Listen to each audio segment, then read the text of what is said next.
함께 하나님의 말씀 보시겠습니다. 마태복음 13장 24절에서 30절입니다. 마태복음 13장 24절에서 30절.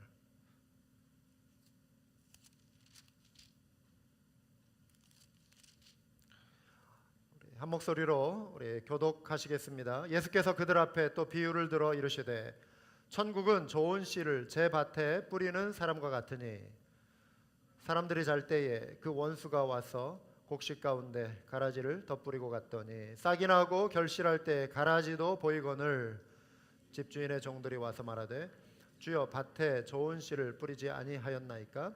그런데 가라지가 어디서 생겼나이까? 주인이 이르되 원수가 이렇게 하였구나. 종들이 말하되 그러면 우리가 가서 이것을 뽑기를 원하시나이까? 주인이 이르되 가만두라. 가라지를 뽑다가 곡식까지 뽑을까 염려하노라. 같이 읽을까요? 둘 다 추수 때까지 함께 자라게 두라. 추수 때에 내가 추수꾼들에게 말하기를 가라지를 먼저 거두어 불사르게 단으로 묶고 곡식은 모아 내 곡간에 넣으라 하리라. 아멘. 예수님은요 제자들에게 많은 말씀을 하시고 가르치셨습니다. 그런데 특별히 천국에 관한 말씀을 많이 하셨습니다.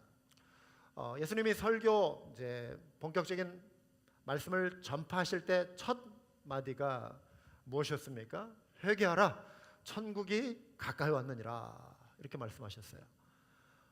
또 예수님이 제자들 그리고 믿는 자들을 이제 맞아들이기 위해서 천국에서 그 처소를 예비하시겠다. 요한복음 14장 2절에 보시면 또 그런 말씀이 있죠.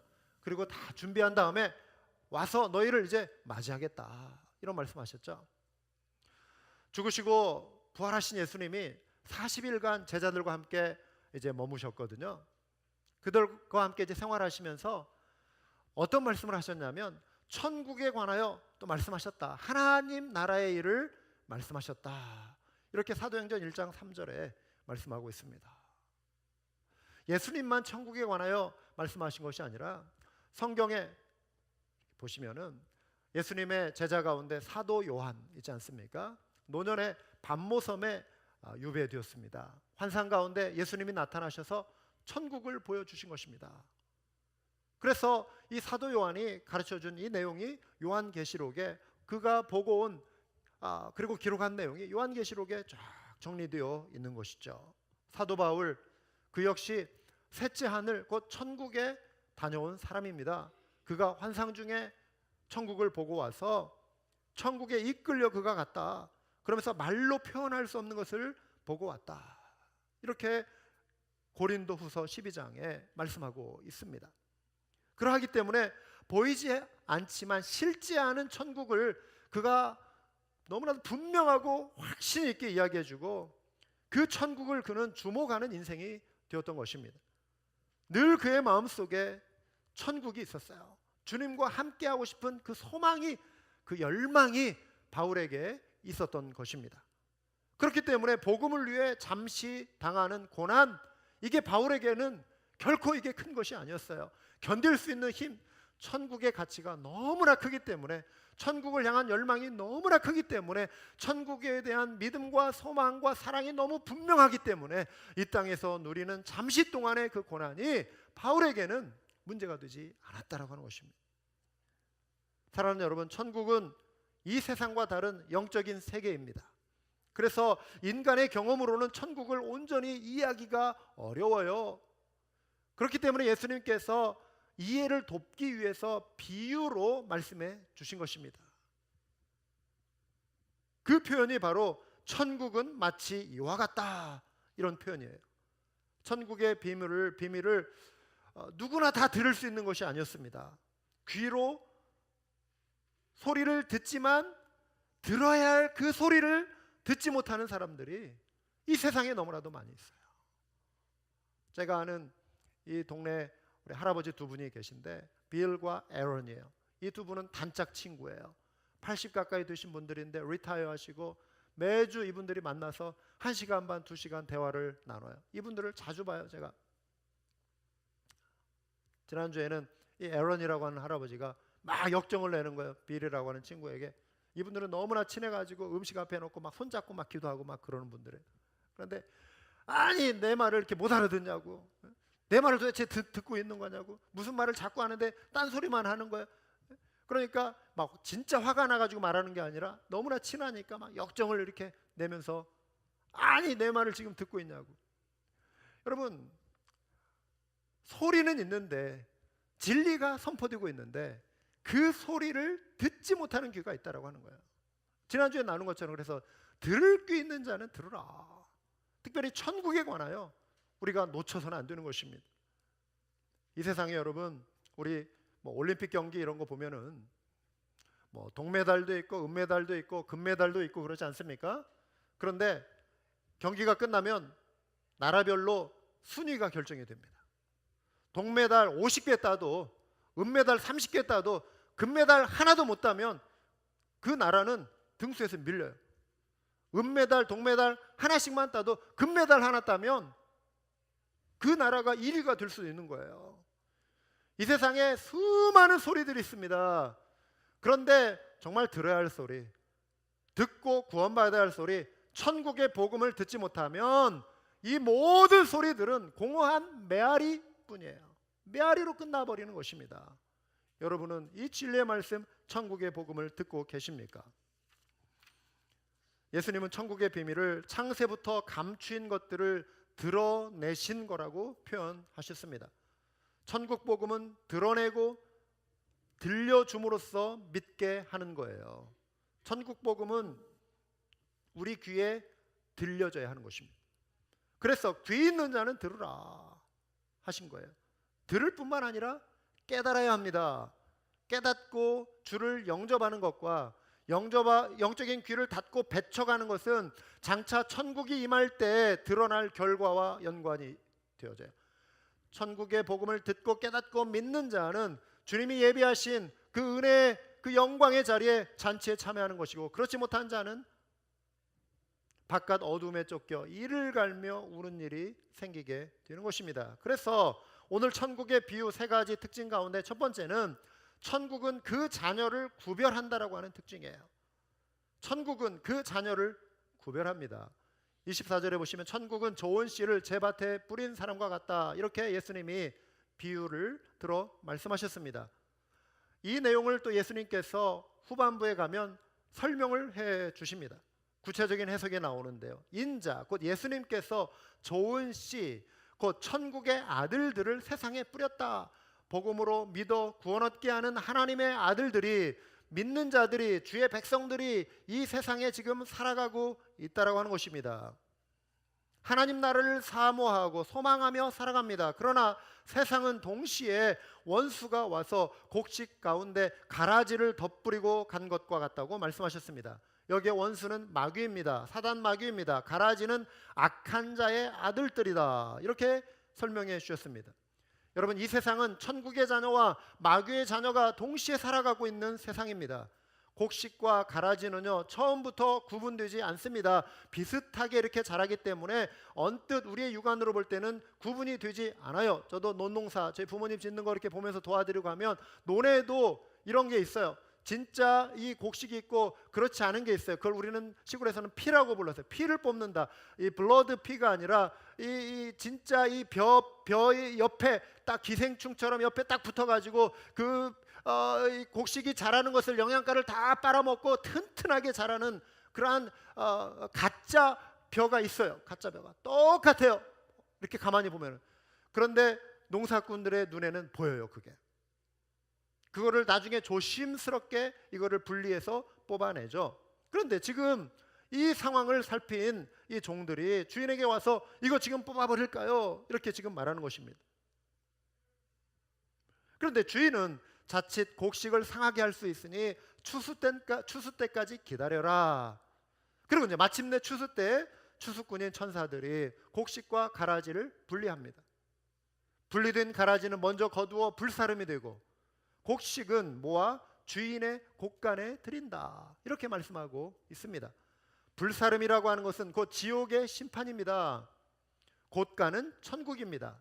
가라지는 모든 넘어지게 하는 자들, 그리고 불법을 행하는 자라고 예수님이 지금 말씀하셨습니다. 그들은 그 죄에 따른 심판, 지옥의 풀무불을 피할 수가 없게 되는 것입니다. 반면에 그리스도의 보혈의 공로로 거듭난 의인은 아버지의 나라에서 해처럼 빛나게 될 것이다. 의인은 해와 같이 빛나리라. 이렇게 말씀하셨습니다. 천국은 구별합니다. 마지막 때의 심판은 구별합니다. 우리 인생의 영원한 운명을 두 갈래로 분명하게 구별합니다. 가라지는 그 무서운 심판을 피할 수 없게 되는 것이죠. 이 시대의 위험한 사조가 소위 복음주의라고 하는 이 그룹 안에 일어나고 있습니다. 어떤 사람들은 말하기를 어떻게 하나님이 사랑이라 하시면서 진노하시는 하나님을 우리가 믿을 수 있느냐? 성경에 하나님의 진노, 이거는 우리가 믿을 수 없다. 이거는 우리가 바로 해석을 해야 한다. 위험한 가르침입니다. 이들은 이렇게 주장합니다. 하나님은 결코 사람을 영원한 지옥으로 보내시지 않는다. 그래서 심지어 복음주의자라고 하는 이들 가운데 죽으면 죽음과 동시에 그 영혼은 사라져버린다. 지옥에 가는 것이 아니라 그냥 그 영혼은 소멸되는 것이다 라고 주장합니다. 어디 성경에 그렇게 나와 있습니까? 그런데 이들의 전제는 하나님은 사랑이시다라고 하는 전제예요. 그리고 인간적인 어떤 정 속에서 사랑은 결코 진노를 용납하지 않는다라고 하는 인간의 논리를 가지고 성경을 재해석하려고 하는 거예요.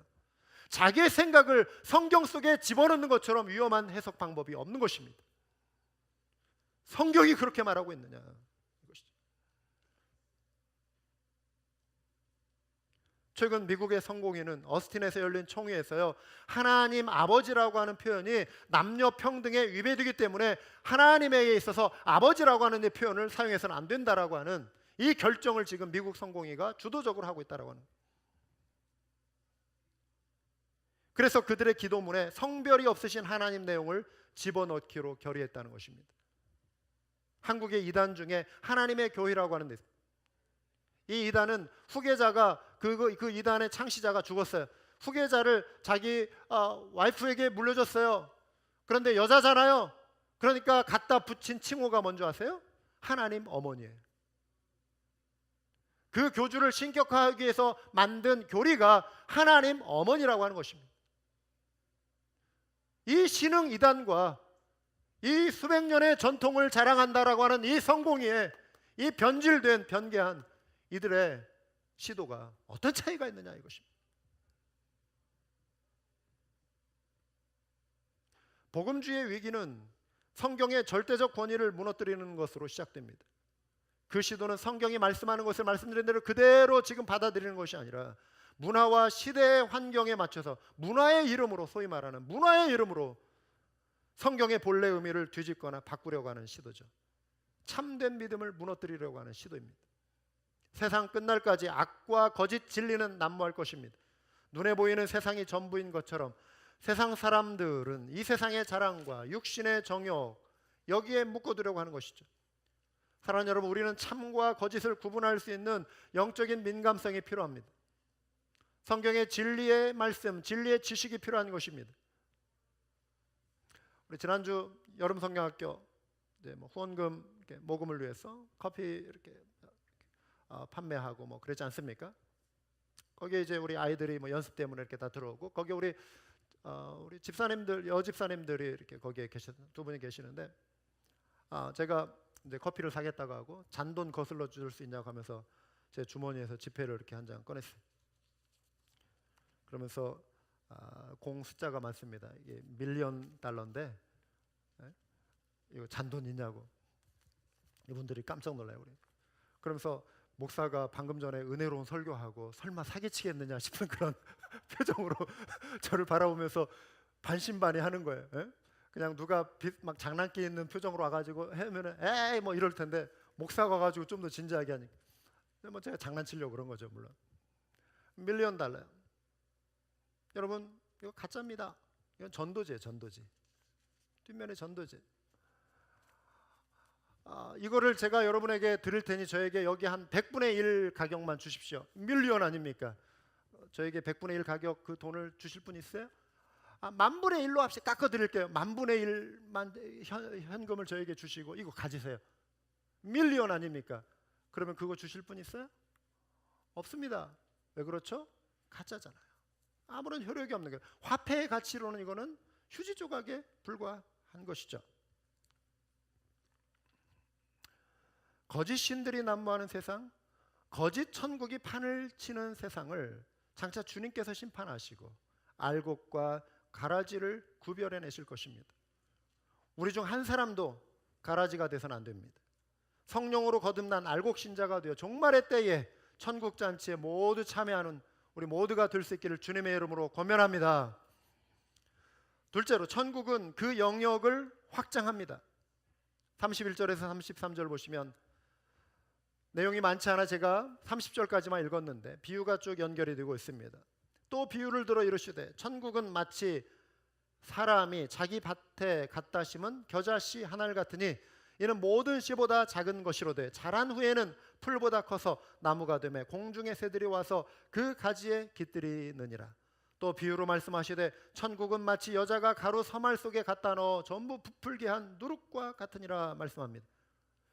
여러분, 겨자씨 한 알이 정말 작은 씨앗이지만 자라 풀보다 커가고 공중의 새가 깃들이는 크기로 성장한다 그랬습니다. 누룩을 넣은 밀가루가 부풀어 오른다라고 하는 것, 확장성이죠. 중세 수도원에 로렌스 형제라고 하는 분이 있었습니다. 경건서적 읽어보신 분은 로렌스 형제 하나님의 임재 연습이라고 하는 책 보셨을 거예요. 이분은 일상의 모든 생활 속에 하나님의 임재를 경험하기 위해서 애쓰는 그런 형제로 유명하죠. 설거지를 하면서도 하나님의 임재를 그가 경험하는 것, 하나님의 충만한 은혜를 경험하는 것. 지금 현재 이 시간에는 일하고들 계시겠지만 우리 2부 예배 오시면은 밀가루 반죽을 통해서 이렇게 도넛을 만드시는 이런 우리 집사님들, 우리 성도님들이 있습니다. 이분들의 일상 속에서 이스트, 이 누룩을 넣어서 밀가루 반죽을 부풀리게 하는 것은 매일 경험하는 시간들이죠. 근데 바로 그 자리가 마치 로렌스 형제처럼 이분들에게도 하나님의 임재를 경험하는, 그렇구나, 천국은 이렇게 확장되는 거야. 영적인 의미들을 생각하면서 하나님의 나라를 이렇게 꿈꾸면서 내가 이 하나님의 나라의 확장을 위해서 어떤 일을 할 수 있을까, 또 이런 것들을 묵상하고 찬양하고 그 시간이 하나님의 임재를 경험하는 시간이 될 수 있겠죠. 갈릴리 호수에서 고기 잡던 어부 몇 사람으로 하나님의 나라는, 하나님 나라 운동은 시작이 되었습니다. 주님께서 한 사람 한 사람 소수의 사람들을 불러 모아서 그들을 데리시고 다니면서 하나님의 나라를 가르치시고 하나님의 나라가 확장될 것이다. 그리고 너희가 이 하나님 나라의 복음을 전하게 될 것이다. 예루살렘부터 시작해라. 그리고 온 유대로 나아가서 전하라. 사마리아까지도 가라. 그리고 온 땅으로 가라. 그랬습니다. 사도 바울은 온 땅이 스페인인 줄 알았어요. 지중해 건너편이면은 스페인이잖아요. 그래서 바울은 1차 그가 로마의 감옥에 갇혀 있고 2차 감옥에 갇혀 디모데후서를 마지막 쓰기 그 전까지 성경 안에 그 기록은 나와 있지 않지만 어떤 역사적인 고증에 의하면 그가 스페인을 왔을 것이다라고 추정을 합니다. 바울은 자기 생에 주님의 그 사명 붙들고 땅끝까지 이르러 복음 전하라고 하는 그 사명 순종하기 위해서 그는 스페인까지 다녀오고, 내가 서바나도 가리라, 내가 로마도 보아야 하리라, 내가 서바나도 보아야 하리라. 바울은 그렇게 다녀왔을 것으로 추측을 합니다. 그 시대의 지중해 끝자락은 세상의 끝이었어요. 그런데 시대가 바뀌면서 중세에 이제 지구가 둥글다라고 하는 이게 이제 전체의 어떤 그 원리들을 사람들이 깨닫고 주장하고 이제 과학을 통해서 정말 이 바다 끝이 낭떠러지가 아니라 그 건너편에 새로운 대륙이 있다라고 해서 발견하고 신대륙에 사람들이 모험을 하고 그곳에 깃발을 꽂고 식민지를 때로 형성하기도 하고 이러면서 전 세계적으로 복음이 확장되어 가는 하나의 통로들이 열리게 된 것이죠.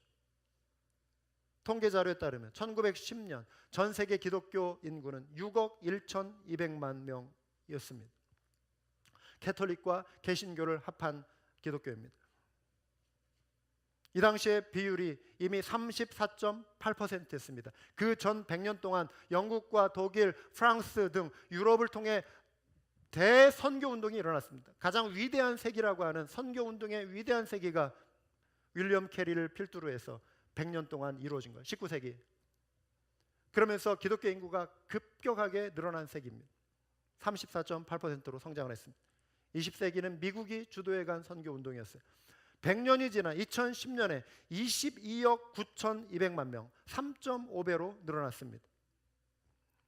향후 2050년에는 29억 2천만 명으로 늘어날 것이라고 전망하고 있습니다. 물론 그 안에는 어떤 우리가 지금 우리 교회 안에서 이렇게 나누는 동일한 복음을 믿지 않는 사람들도 많이 있어요.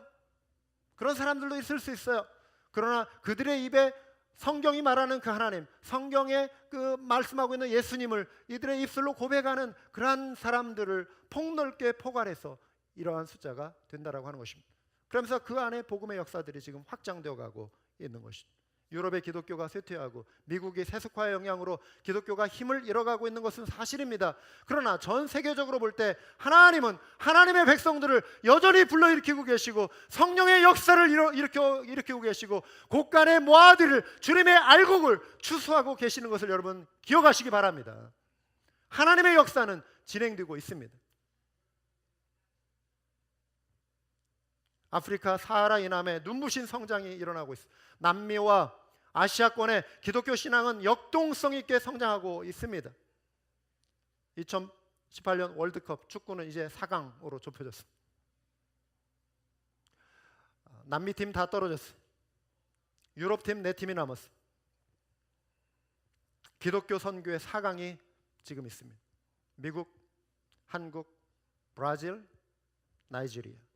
서구 북미 유럽을 대표하는 미국, 아시아권을 대표하는 한국, 남미권을 대표하는 브라질, 아프리카를 대표하는 나이지리아 4팀의 4강전이.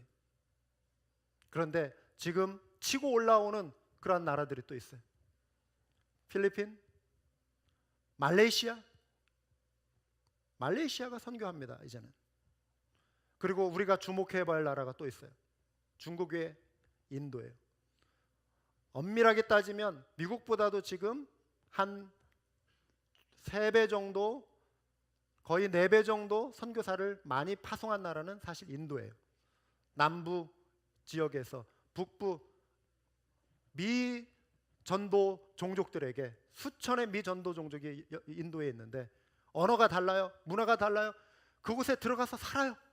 남부에서 8만 명 이상이 북부로 지금 이주해 가서 복음을 전하기 위해서 인도 안에서 지금 이런 일들이 일어나고 있습니다.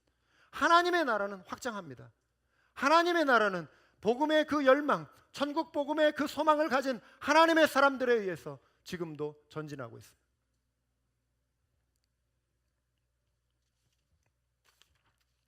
예수님이 땅끝까지 증인들을 하셨을 때 부활의 증인들을 통해 열방이 주께로 돌아올 것을 미리 내다보셨어요.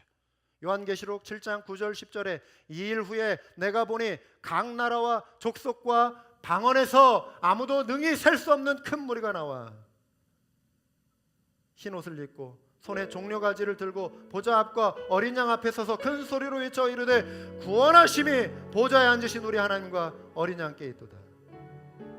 사도 요한이 100년이 되기도 전에 전 세계에 어떻게 그 갈릴리 호수에서 자랐던 그 어부의 눈에 각 나라와 족속과 백성과 방언이라고 하는 이 환상이 펼쳐질 수 있겠습니까? 결코 이것은 사도 요한의 상상의 결과물이 아니었다고 하는 것입니다.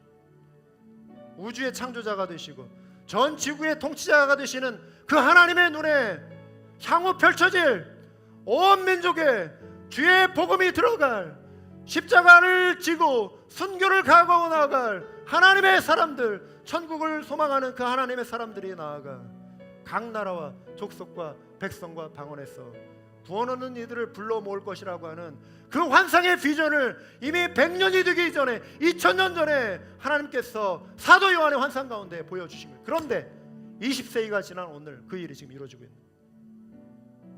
있는 것입니다. 이것이 저와 여러분의 비전이 되어야 돼요. 이것이 저와 여러분이 천국의 그 확장되는 그것을 바라보고 꿈꿔야 할 비전이 되어야 하는 것입니다. 우리 비전을 생각하며 우리 한번 찬양 같이 하겠습니다.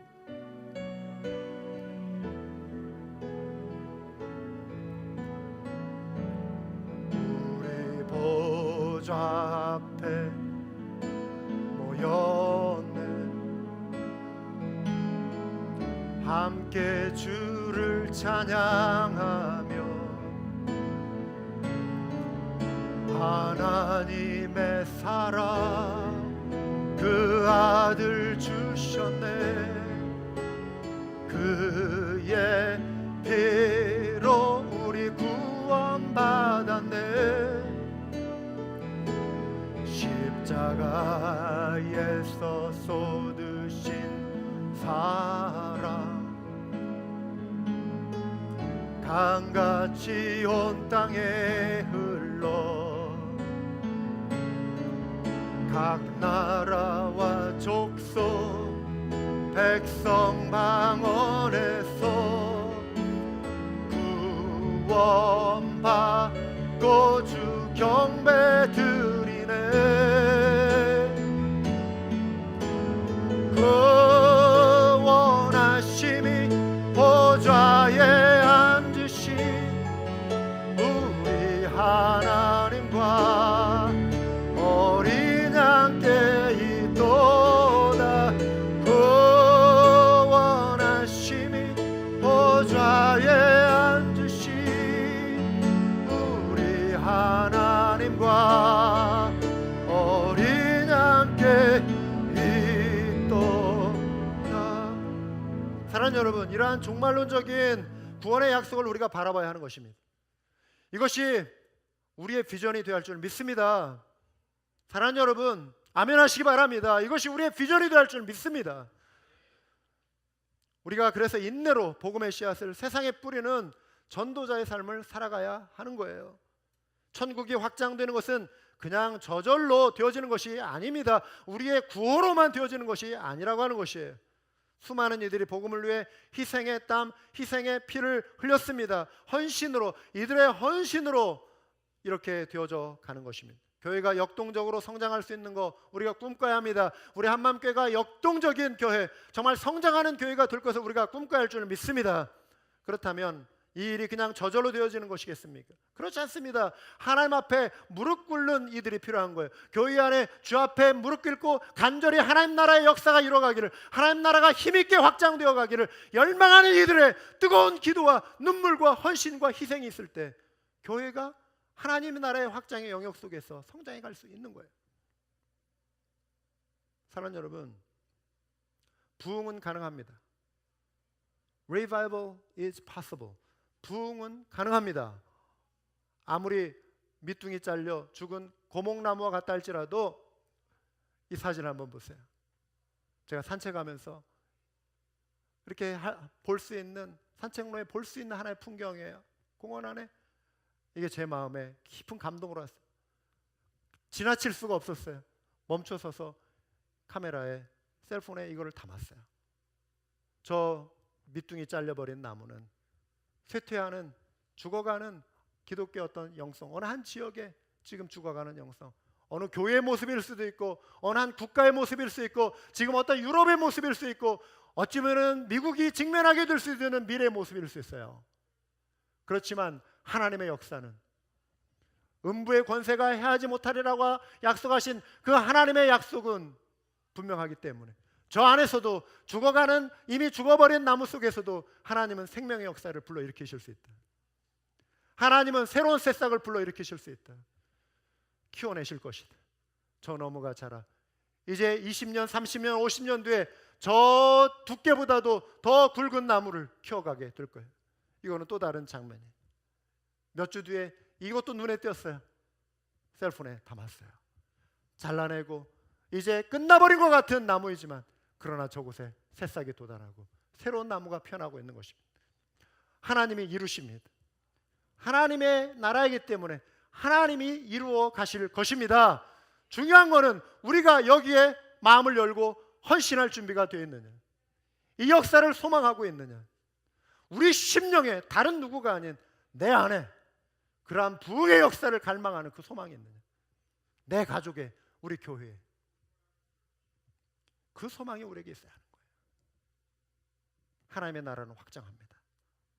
이러기 위해 성령으로 거듭난 사람이 필요하고 성령으로 살아가는 우리가 되어야 하고 성령의 은사를 받고 성령의 열매를 드러내기를 힘쓰는 사람들이 되어야 할 줄 믿습니다. 하나님이 이루어가시는 구원의 역사에 방관자가 되지 마십시오. 구경꾼이 되지 마십시오. 무대에 올라 쓰임받는 헌신된 배우가 되기를 바랍니다. 역사의 무대 속에 주역으로 서시기 바랍니다. 구원의 역사 속에 여러분들이 주인공으로 서시기 바랍니다. 더 이상 관객의 자리에 앉아서 남들 하는 거 박수나 치고 응원만 하는 그러한 구경꾼이 아니라 내 한 사람 이번 한 주간 한 영혼을 붙들고 씨름하고 누군가를 위해 기도하고 교회를 위해 눈물 뿌릴 수 있는 부흥의 주인공들, 그 역사의 주연 배우들이 되시길 주님의 이름으로 권면합니다. 천국의 큰 잔치가 열릴 때 땅에서 한 영혼 위에 흘린 그 눈물 뿌린 그 헌신이 없이 잔치에 참여하시겠습니까? 그 천국 잔치에 참여하시겠습니까? 영혼을 위해, 하나님 나라를 위해 눈물 뿌리지 않는 그 덤덤한 마음으로 그 잔치에 참여하시겠습니까?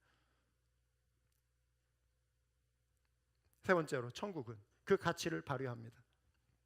예수님의 이어지는 비유는 밭에 감추인 보화, 좋은 진주를 구하는 장사로 이어집니다. 천국은 마치 밭에 감추인 보화와 같으니 사람이 이를 발견한 후 숨겨두고 기뻐하며 돌아가서 자기의 소유를 다 팔아 그 가치를 사느니라. 또 천국은 마치 좋은 진주를 구하는 장사와 같으니 극히 값진 진주 하나를 발견하며 가서 자기의 소유를 다 팔아 그 진주를 사느니라 그랬습니다.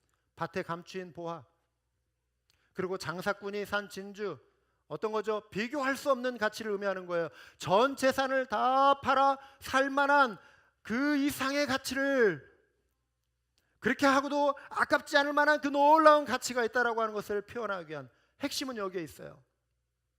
이 비유의 핵심은 여기에 있어요. 천국이 이와 같다는 것입니다.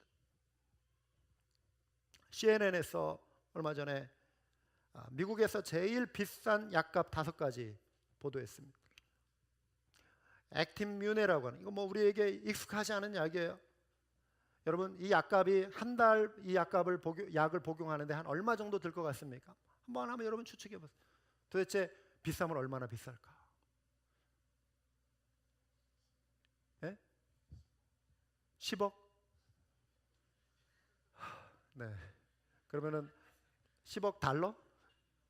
10억 달러? 한 달을 10억 달러에 팔 수 있는 약을 팔 수 있는, 그건 상당히 정말 그건 완전히 간이 없는 그런 제약회사이겠죠. 5만 불에 5만 불. 52,321.80센트. 째째하게 80센트까지 또 붙였어요. 5만 불로 한 달 복용하는데 5만 불이라는 거예요. 그런데 한 달 복용하고 병이 나으면 좋겠죠? 그렇잖아요. 장기 복용해야 할 환자들이 있어요. 인체 면역 시스템을 강화시켜 주는 약이라고 그래요. 이런 병, 우리 잘 듣지 못하는 병에 만성 유가 종병이라고 그래요. 백혈구의 일종인 식세포가 특정 박테리아나 균류를 줄이지 못하면서 오게 되는 질병이라고 합니다. 전 세계 2만 명에서 2만 5천 명이 2만 5천 명당 한 명꼴로 발병한대요. 상당히 많은 거예요. 약값이 없으면 죽을 수밖에 없는 거예요. 이어지는 약값의 순서는 5위가 4만 불대예요. 다 4만 불, 5만 불대예요. 어느 선교사님 한 분은 아이가 질병에 걸려서 선교를 포기할 수밖에 없고 돌아왔어요. 그 아이 그 약 한 병 구하는데 약값이 얼마인 줄 아세요? 12,500불이에요. 그래서 전 재산 다 팔고 자기 아버지 집에 들어가 살아요. 그렇지만 아무리 약값이 비싸다 할지라도 정말 생명을 구하기 위해 값을 치르는 사람들이 있고, 내 아이가 정말 이렇게 죽어간다면 부모의 심정에서는 전 재산을 팔아서도 자식 생명을 구할 수만 있다면 그 약 사려고 하지 않겠어요? 왜 그렇죠? 가치 때문에 그래요. 그 사랑의 가치, 생명의 가치 때문에 그런 거예요. 가치는 상대적입니다. 내가 더 좋은 것을 원하면 덜 중요한 것을 포기할 수 있게 만드는 것이 가치의 기준인 거예요. 중국에서 이번 월드컵 때문에 목숨을 끊는 사람들이 많다고 일간신문에 나오잖아요. 정부 공인 스포츠 복권이 있대요, 중국에. 한국과 독일전에서 독일이 승리한다라고 하는 예측 98%의 가능성 때문에 많은 사람들이 집도 팔아가지고 베팅을 한 거예요. 최소 한 2배는 받을 수 있지 않겠다. 예? 정말 확실히 가능성이 있잖아요. 98%인데 돈 벌 수 있는 가능성이에요. 그런데 이변이 일어났어요. 2% 그 가능성에 의해서 뒤집혀 버린 거예요. 집 잃고 돈 잃고 빚을 갚지 못해서 자취를 감춰버린 사람들, 불을 피워 목숨을 끊는 이들, 투신하는 이들이 뒤따랐다는 거예요. 이게 제가 보면서 이게 뭐 잘못된 루머 아닌가 싶어가지고 정규 일간지를 찾아봤더니 정규 일간지에 나와요. 이 뉴스가. 세계 랭킹 1위인 독일이 57위인 한국을 이길 가능성 98%. 여러분 100%가 아닌 이상 99.9%의 승률도 때로는 0.1%라고 하는 그 바늘구멍의 확률에 의해서 뒤집힐 수 있는 거예요. 안 그렇습니까? 안 그래요? 완전하지 않는 거는 그 0.1% 때문에 뒤집힐 수 있는 거예요. 무슨 말씀을 드리려고 하냐면 저와 여러분에게 주신 성경의 약속, 구원의 약속, 여러분 저와 여러분이 예수 그리스도를 믿어 나의 주 나의 하나님 예수 그리스도 구원자 되신 예수 그리스도 십자가에 우리를 위해 모든 값을 지불하시고 우리를 의롭다 하시기에 살아나셨다는 이 구원의 약속 100% 약속임을 여러분 믿으십니까? 이게 100%라고 하는 거 믿으시냐고요. 만약에 이게 99.9%고 0.1%는 좀 의심해 봐야 한다. 너희가 어릴 적에 친구 괴롭힌 거, 못 살게 군 거, 그거는 하나님이 용서하지 못한다. 그거 한 가지는 안 된다. 그거는 네가 어떤 노력으로 갚아야 한다 라고 한다면 그거 잊어버리고 못 갚고 죽을 사람들도 있고요. 미루다가 그거 못하고 죽을 사람들이 있고요. 지옥 가는 거잖아요. 그러면은 그거 하나 해결 못하면. 왜요? 바위덩어리나 모래알이나 호수 아래로 가라앉기는 마찬가지입니다. 하나님의 눈에 63빌딩이나 2층 빌딩이나 공중에서 보면은 그게 그거인 거예요. 우리가 생각할 때 뭐 사람을 죽인 죄만 엄청난 큰 죄입니까? 우리 마음속에 짓는 죄, 표시 안 나는 죄도 하나님의 눈에는 죄인 거예요. 그 죄의 문제 해결하지 않으면 지옥 가는 겁니다. 구별됩니다. 그런데 그거를 내 힘으로 해결하라고 하면 내가 생각나지 못하는 뭐 있을 수 있잖아요. 어떻게 돼요? 곳간에 못 들어가는 거예요.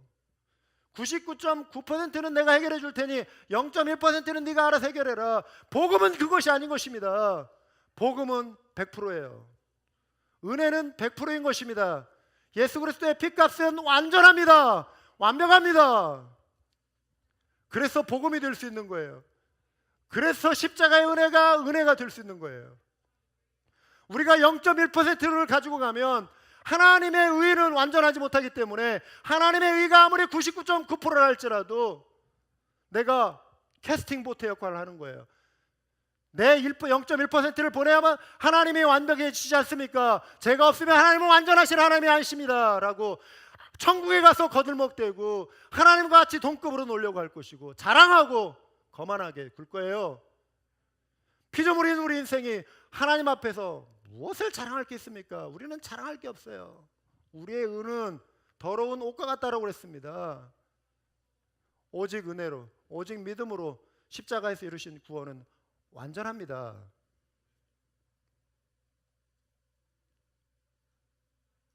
밭의 보물과 진주는 천국의 가치요 천국의 기쁨입니다. 이것을 위해 팔아야 한다는 거예요. 우리가 팔아야 할 것이 있다는 것입니다. 세상에 속한 것들이에요. 세상의 거짓 신들입니다. 세상의 죄악입니다. 세상에 속한 어떤 것보다도 밭의 진주를 구하는 것은 하나님을 가장 사랑한다는 것을 의미하는 거예요. 제리 브리지라고 하는 목사님 말씀에 따르면요, 단순히 마음을 비우는 것으로 세상을 사랑하지 않는 일이 가능하지 않다. 좀 말이 이렇게 꼬여서 복잡할 수 있는데 세상을 사랑하지 않으려면 한마디로 하나님을 사랑해야 한다 이거예요. 그냥 눈 가리고 나 세상 자꾸 유혹이 오니까 그냥 눈 감고 살래요, 이래가지고 세상의 유혹을 끊을 수 없다라고 하는 것입니다. 눈 똑바로 뜨라는 거예요. 눈 뜨고 정말 바라봐야 할 것을 바라보라는 것입니다. 눈 뜨고 마음 열고 정말 품고 사랑해야 할 것을 사랑하라는 것입니다. 하나님을 그렇게 사랑하라는 거예요. 그러면 주변적인 것들이 눈에 들어오지 않는다라고 하는 거예요. 세상 사랑하는 것을 이기려면 하나님을 제대로 사랑하라는 거예요. 하나님을 똑바로 사랑하라는 거예요. 그러면 유혹을 이길 수 있다라고 하는 거예요. 하나님을 사랑하지 않으면서 그냥 유혹에 그냥 힘들어하면서 나 저 죄에 참여하지 않을래 맨날 그렇게 해봤자 또 넘어질 수밖에 없다라고 하는 거예요. 우리의 초점을 하나님을 바라보는 데 두라는 거예요. 명언 아닙니까? 지혜 아닙니까? 존 파이퍼 목사님이 우리를 변화시키는 성령의 사역은 우리의 나쁜 습관을 직접 다루는 것이 아니다 그랬어요. 우리로 하여금 죄악된 습관이 낯설고 혐오스럽게 느껴질 만큼 예수 그리스도를 높이게 만드는 것이다 그랬어요. 이전에 좋던 것, 이전에 내가 즐기던 것, 이제는 값없다, 이제는 내가 피하고 싶다, 이제는 혐오스럽다, 내가 왜 저런 죄에 빠져서 저렇게 그때는 좋은 줄 알았고 그렇게 살았는데 거듭나 깨끗해지고 보니 왜 내가 저렇게 비참한 삶을 살았는가라고 느끼며 이 삶을 가능하게 해주신 예수 그리스도를 바라보고 예수 그리스도를 기뻐하고 그분의 영광 가운데 참여하는 그 거룩한 즐거움과 열망 가운데 살아가는 것이 죄악된 길로 돌아가지 않는 가장 강력한 비결이라고 하는 것입니다. 이 사실을 믿으시기 바랍니다. 따라서 우리는 가치 있는 그 보화, 천국의 보화. 존 파이퍼 목사님 계속 말씀합니다. 그분은 우주에서 가장 큰 보화이다. 우리는 그분을 이렇게 보며 모든 즐거움의 샘과 거룩한 기쁨의 보물 상자를 발견하고 기뻐한다 그랬어요. 우리 하나님이 우리에게 보물 상자입니다. 아멘. 천국이 우리에게 보물 상자예요. 근데 여전히 우리는 보물 상자가 땅에 있는 것으로 생각한다는 거예요. 천국은 그 가치를 우리에게 드러냅니다. 하나님께서 예수 그리스도의 얼굴에 있는 하나님의 영광을 아는 빛을 우리 마음에 비추셨느니라. 그냥 지나칠 수 없는 구절입니다. 우리 마음에 예수 그리스도 하나님의 영광을 아는 그 빛을 우리 마음에 비추셨느니라. 우리 마음에 하나님의 영광을 아는 빛이 우리 마음에 지금 있느냐 이거예요. 여러분의 마음속에 그리스도의 그 영광을 사모하는 그 열망과 주님의 그 영광의 그 기쁨이 여러분의 마음에 지금 살아있느냐 이거예요. 그것을 비췄다라고 하는데 그 빛이 지금 여러분에 있느냐 이거예요. 그 질문을 던져보시기 바랍니다. 우리가 할 일은 그래서 그 가치를 날마다 묵상하고 기뻐하는 것입니다. 나의 모든 것을 뒤로하고 하나님 나라를 최고로 둘 수 있는 것은 하나님의 영광을 맛보아 알 때 가능한 거예요. 우리가 그 맛을 알 때 우리가 가능한 거예요. 그 성령의 그 달콤함과 조나단 에드워즈가 자주 표현하는 그 주님의 그 달콤함, 그 은혜의 달콤함이 우리에게 필요하다라고 하는 거예요. 아이스크림 맛을 우리가 달콤하게 여기면 그 아이스크림 맛을 잊지 못해 찾아가는 거죠. 주님의 그 사랑의 그 깊이의 그 달콤함이 우리 속에 있어야 주님을 찾게 된다라고 하는 거예요. 여러분, 존 파이퍼 목사님의 이 말은 정말 제 마음에 너무나 큰 충격으로 다가와요. 우리가 구원받은 것이 단지 지옥에 가지 않는 것, 영원히 사는 것, 사랑하는 가족을 제외하는 것, 뭐 더 이상 눈물이 없고 고통이 없는 것, 뭐 의롭게 되는 것, 저도 이러한 차원에서 복음을 많이 설명했던 것 같아요. 이러한 차원이 아니라는 거예요. 우리가 그냥 이런 거에만 머물러 있으니까 우리의 구원이 그냥 별거 아닌 것처럼 생각하고 여전히 땅의 가치를 그냥 소중히 하는, 그냥 천국은 죽으면 자연히 그냥 가는 게 되는 거니까 이미 나 의롭다 되었다고 말하니까 그냥 뭐 대충 살아도 저 죄 지으면 좀 회개하면 되고 뭐 이제 어차피 죽었어 뭐 이제 천국 간다라고 하니까 그래서 이 삶에서는 큰 변화를 없이 그냥 그렇게 살아가는 거예요. 우리가 중요한 것을 지금 놓치고 있다라고 하는 거예요. 뭔지 아세요? 그게 뭔지 아세요? 복음이 주는 최고의 선물은 하나님과 함께하는 거예요. 하나님과 함께하는 것이 우리의 최고의 갈망이 되어야 한다고 하는 거예요. 여러분, 내가 그냥 죽어 천국 간다, 이것이 복음이 아니라고 하는 것입니다. 나를 지으시니 그 무한한 영광 가운데 그 창조의 지혜로 나를 지으시고 그 아들 예수 그리스도 독생자 이 땅에 보내셔서 구원하시기까지 하신 그 하나님의 무한한 사랑, 내 구원의 근거가 되시고 내 모든 은혜의 삶의 기초가 되시는 그분, 내가 정말 사모해야 할 그분, 그 하나님을 내가 보게 되는 그 소망이 천국의 소망이 되는 거예요. 하나님을 뵙게 될 그 소망이 내가 구원받은 감격이 되고 내가 이 땅을 살아가야 할 이유가 되고 내가 천국을 소망해야 할 이유가 된다라는 것입니다. 지옥 가지 않게 되는 그것이 나에게 기쁨이 아니라 주님을 뵐 수 있다라고 하는 그 기대가 나의 기쁨이 되어야 한다고 하는 거예요. 별 차이 없는 것 같지만 이거는 놀라운 우리의 삶에 혁명을 일으킬 수 있는, 우리 영적 생활에 혁명을 일으킬 수 있는 그러한 초점의 변화인 거예요. 그래서 우리가 하나님을 주목하자는 거예요. 그래서 우리가 예수 그리스도를 바라보자는 것입니다. 주님께 집중하자는 것입니다. 밭의 진주에 집중하자는 것입니다. 그렇기 때문에 그분이 너무나도 소중하고 그분이 너무나도 아름답기 때문에 그 나머지 것들, 세상에 속한 것들, 이런 것이 이제는 시시해지기 시작하는 거예요. 그래서 가치의 상대화가 이루어져서 주님을 위해 내가 시간을 들여도 아깝지 않냐고, 주님을 위해 내가 헌신해도 아깝지 않냐고, 주님을 사랑하면 사랑할수록 내가 힘이 나고, 그런 것입니다. 이게 영적인 원리예요.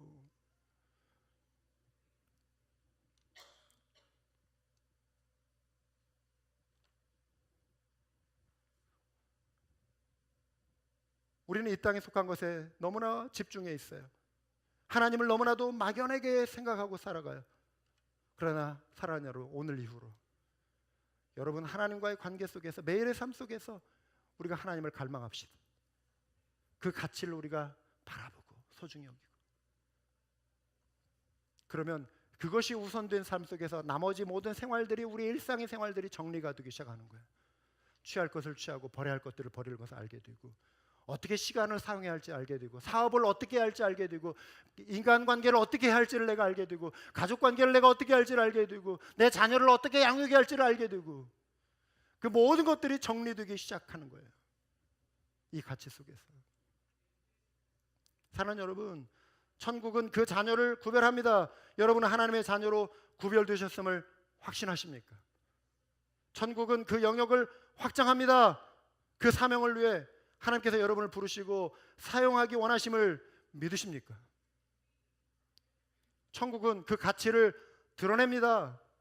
그것을 위해 세상의 다른 것보다 하나님을 더욱 사랑하고 그분을 기뻐하기를 갈망하십니까? 이 질문을 여러분에게 던져보시면 우리 한번 기도하시겠습니다.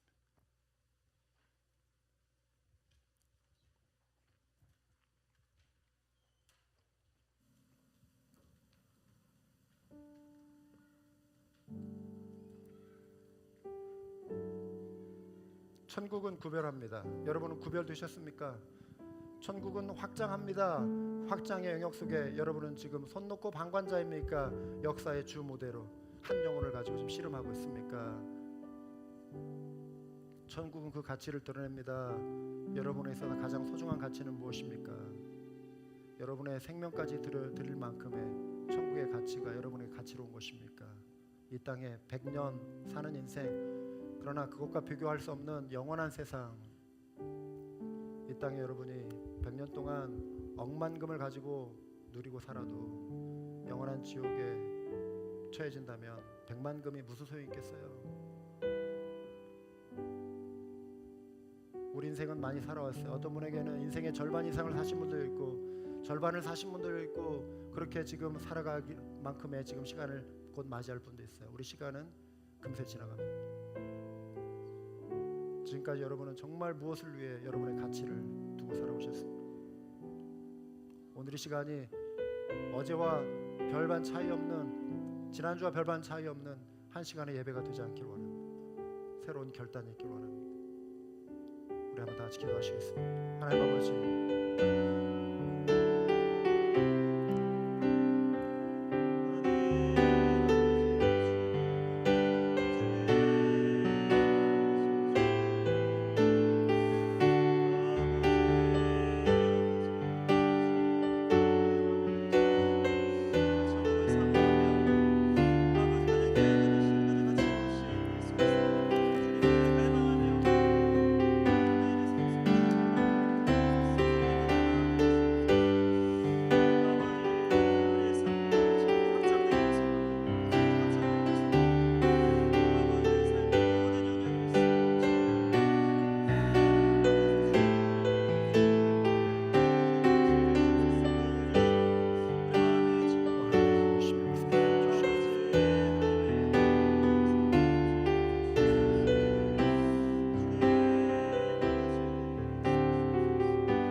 영광이